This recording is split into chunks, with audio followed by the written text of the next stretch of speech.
think the Americans should never have put Trump in charge of anything financial, especially that his businesses have always been bankrupted by him. Girl, Sweet Tea reporting live from Mississippi. So Donald Trump has officially ran the United States of America into the ground. Donald Trump stole billions of dollars from Americans, and not enough people are talking about it.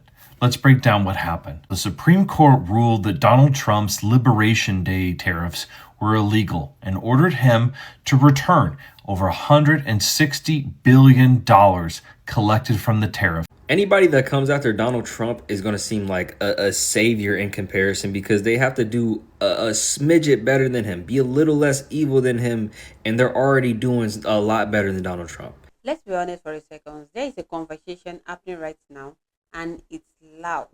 Some people are frustrated, some are confused, and others are starting to ask questions they never asked before. Not about opinion, but about direction, where things are going, and why they feel different. Before I say much about it, I would like you to watch some of those clips, because what you're about to watch is exactly why this topic is trending everywhere right now.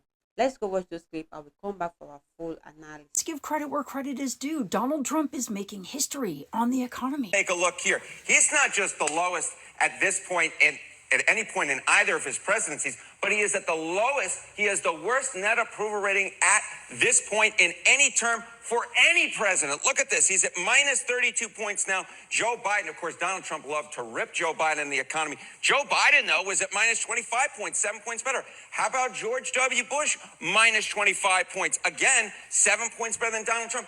And of course, Donald Trump loves to rip on James Earl Carter. But James Earl Carter, Jimmy Carter, was at minus 22 points, 10 points better than Donald Trump is right now. So again, Donald Trump making the type of history that no president likes to make. I mean, this is historic. No president has been this low at this point in the presidency on the economy, period, full stop. Full stop. Full stop. Presidency or term.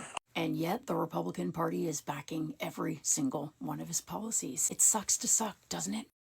I think the Americans should never have put Trump in charge of anything financial, especially that his businesses have always been bankrupted by him. And he's gone and done what he does best, and that is to bankrupt the United States. The U.S. Treasury has just been declared insolvent. They can obviously print more money, but that will just increase inflation and interest rates, which is even worse because they already have fuel and energy problems right now. And, you know, the U.S. is on the verge of collapse with this war in Iran, and they're spending billions of dollars a day that they cannot afford. I mean, at this stage, they should just pack up and go home because the U.S. is on the verge of collapse. I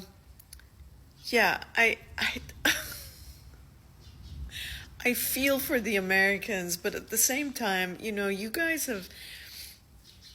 have to stand up and say no to this man. I mean, he is just destroying the United States while he manipulates markets, and his family and friends keep making billions of dollars investing in the market on insider information. And it's just getting out of hand now. I mean, this guy needs to stop. He needs to be stopped. Girl, Sweet Tea reporting live from Mississippi.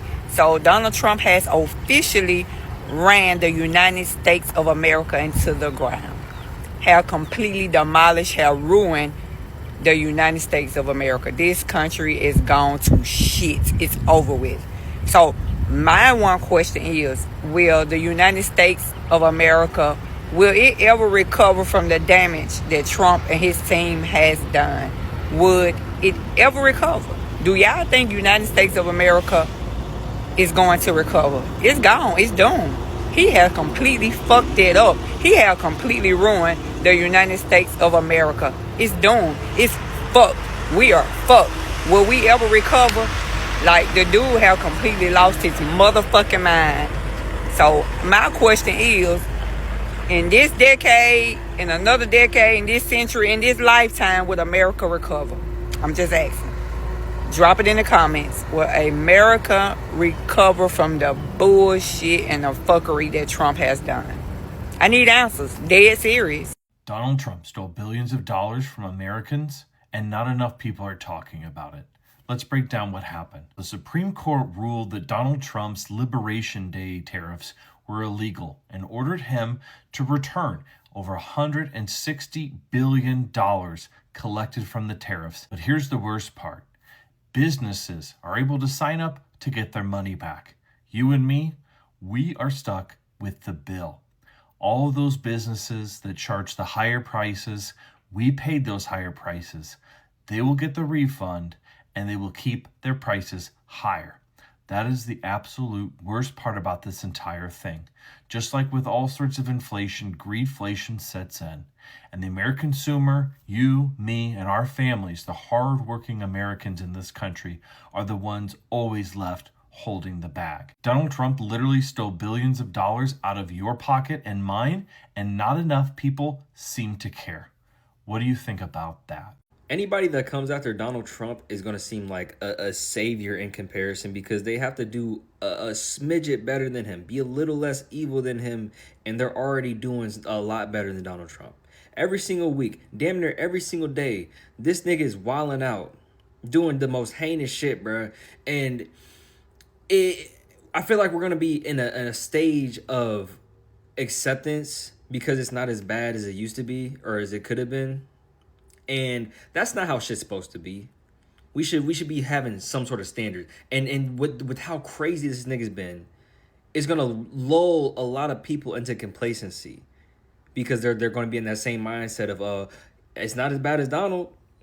They not as bad as the Don. You know what I mean? And it's just, especially with like the white folks in this country, bro, because as soon as it gets a little bit better and starts to feel like a little bit normal to them, they're gonna roll over.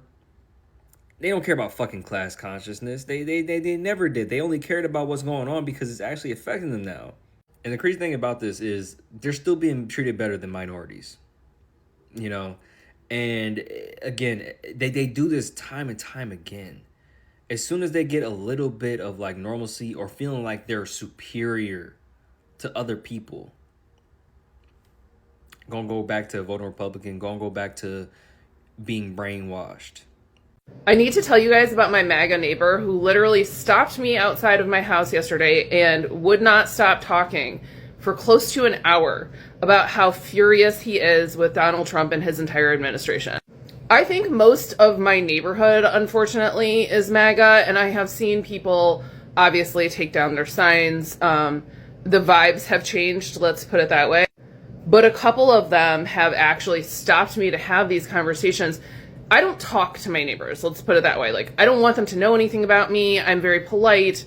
And I think I just have that face that for some reason people have always treated me like a fucking Catholic confessional booth. They just tell me shit without knowing anything about me or like where I stand or how I feel about what they're saying.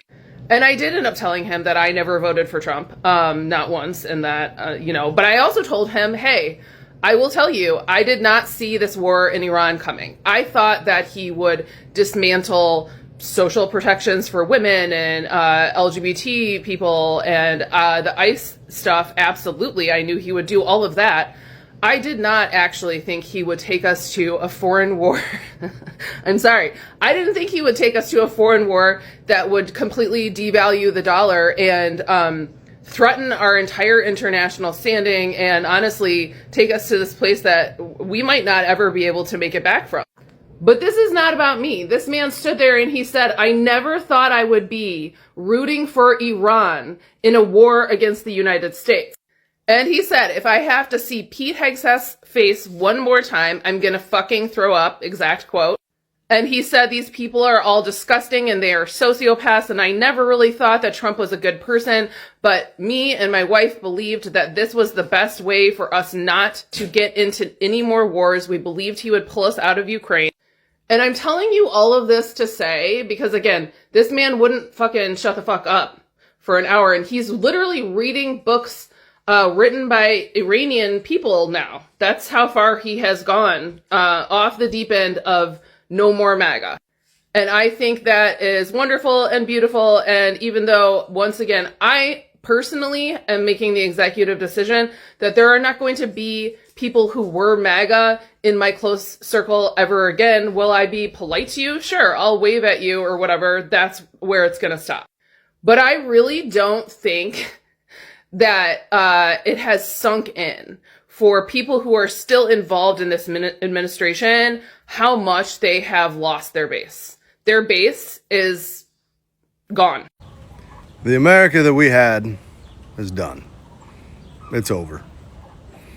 The idea of America is still alive and never really came to its full potential. But the America we knew is over. Trump has done so much damage to America that it'll be felt for generations to come, even if we were to get him out of office right now. The attacks in Iran have just solidified that we will no longer be the world superpower. I want to be very clear, though. I love America. I'm a veteran. I absolutely love America. I don't like our administration. I don't like Trump. I'm not even a fan of the government, but I like the people, because that's what America it is. It's the people of America. This war is not going to end well. Regardless of how it ends, it's not going to end well. The best we can hope for is that we get Trump out. And even then, we still have all our work ahead of us. The Constitution's a great start, but it did not prevent somebody like Trump coming in and ruining 200 plus years of a country. I mean, it took him a little over a year to totally screw over America for the next 30 years.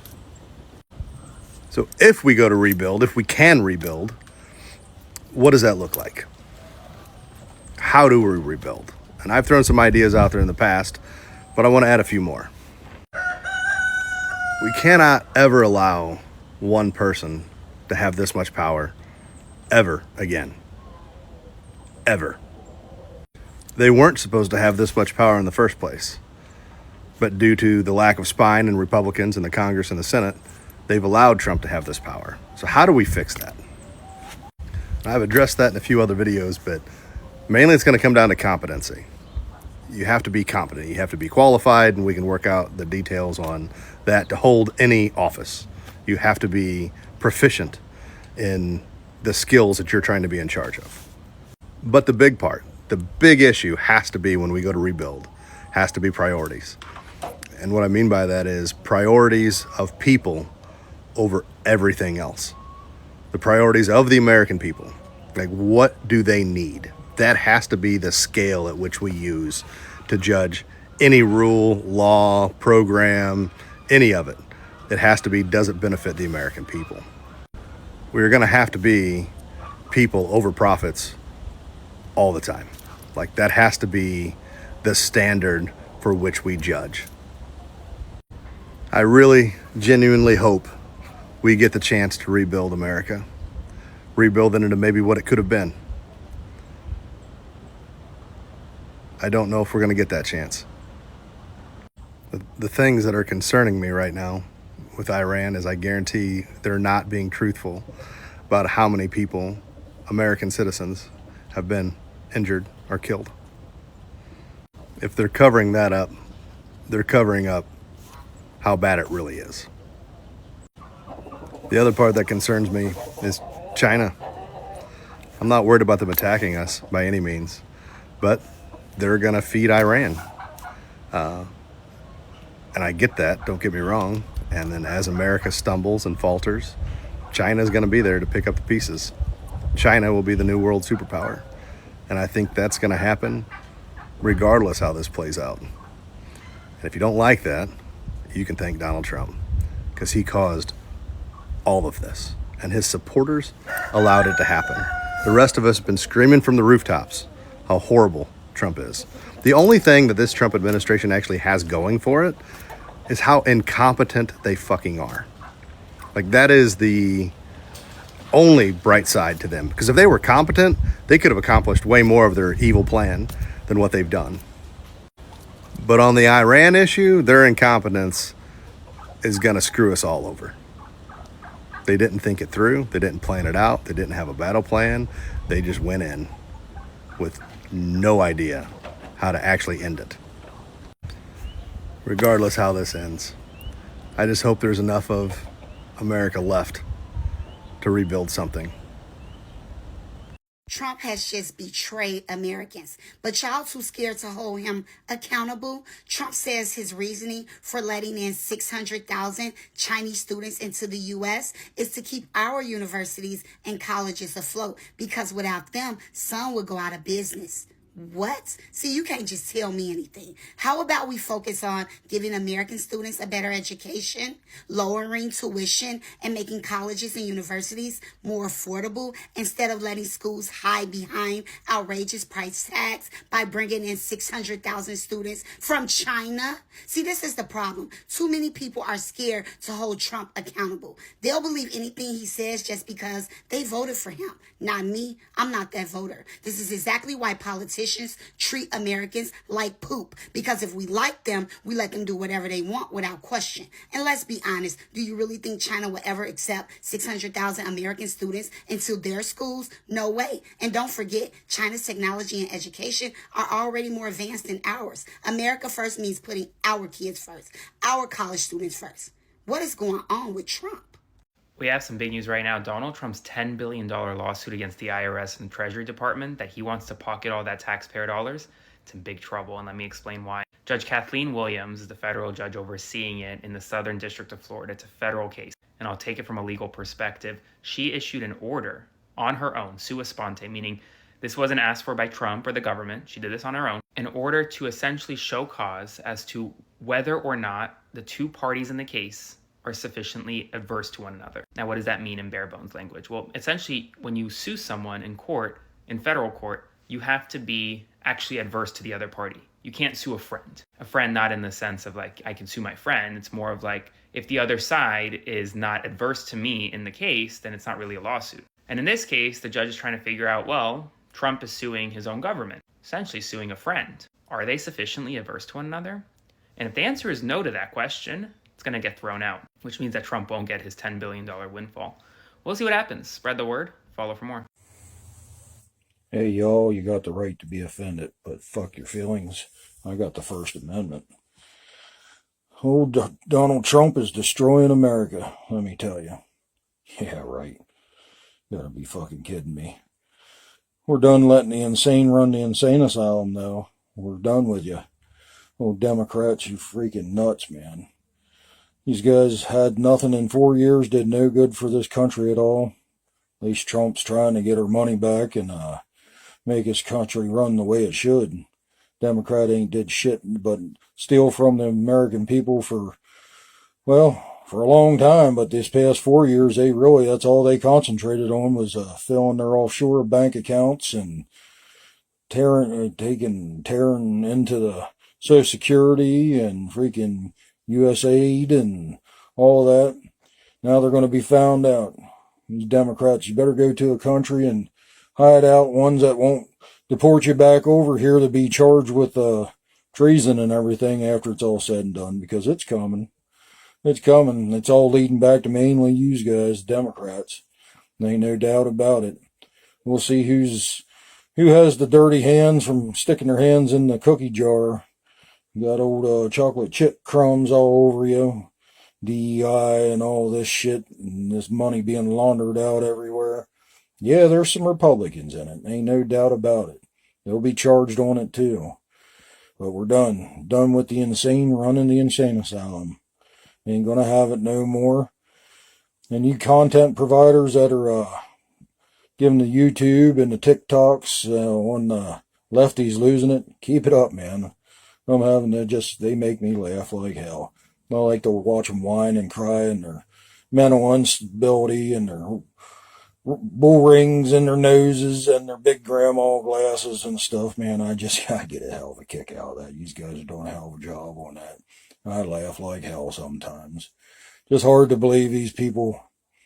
They shouldn't even have the right to vote. They're freaking just off the rocker, man.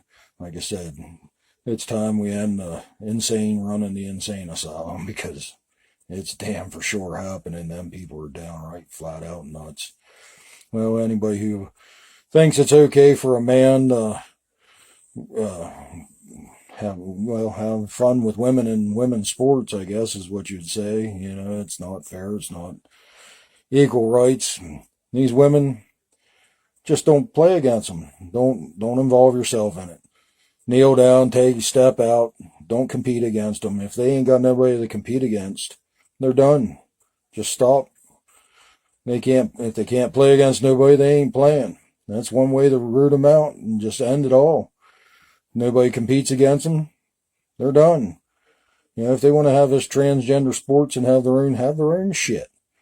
They don't need to play against women. How many trans men do you see playing against men? You don't, because they know they'd lose their ass. It's as simple as that. It's just stupidity.